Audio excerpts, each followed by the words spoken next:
And from what I understand, and this is coming from the Associated Press, we have our crews going there. We've got KDFW, which that's our local affiliate in Dallas, bringing us this picture, this live picture that people can see.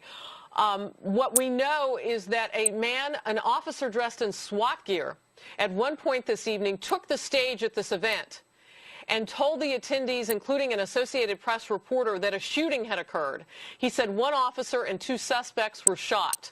And that's when they started to put the place in lockdown and then feather out from there, if you will, a lockdown situation in about, from what I'm understanding, 1,000-yard radius away from this venue. And that included somehow, and I don't have a schematic of this or a map, but apparently there's a nearby Walmart store, and that also was evacuated in response to this. That would take a lot of assets in place.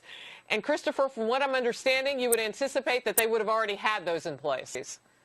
Well, they would, in preparing for all eventualities, explosives being one of them, they would have a robot there in advance, and they're simply taking all necessary precautions. It's probably too soon for them to have any specific information as to whether or not there are explosives in the car. But the best way to approach it is to treat it as if it is. That way, if they make any mistakes, their mistakes are being overly cautious instead of being careless.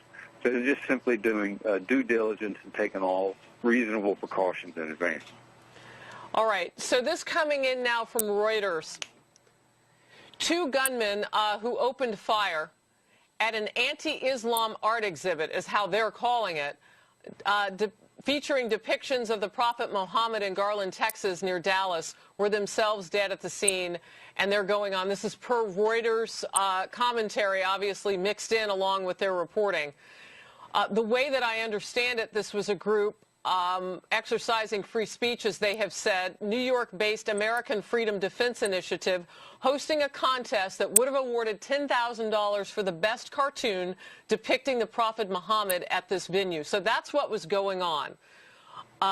Some of the followers of Islam in the area, and this may be what you're alluding to, Christopher, had said that they thought that such drawings were deemed insulting and may have sparked some violence around the world, as you mentioned. So that may have been something that they were prepared to deal with tonight. Clearly, as we look in the center of the screen, there has been heavy police response to this double shooting outside this art exhibit. And what I'm seeing through our own reporting through KDFW is that there was an exchange of gunfire between the police officers and the two men, the suspects, who were reported dead at this time. One of those officers was shot. A non-life-threatening wound is what we're being told, and he's been taken to the hospital.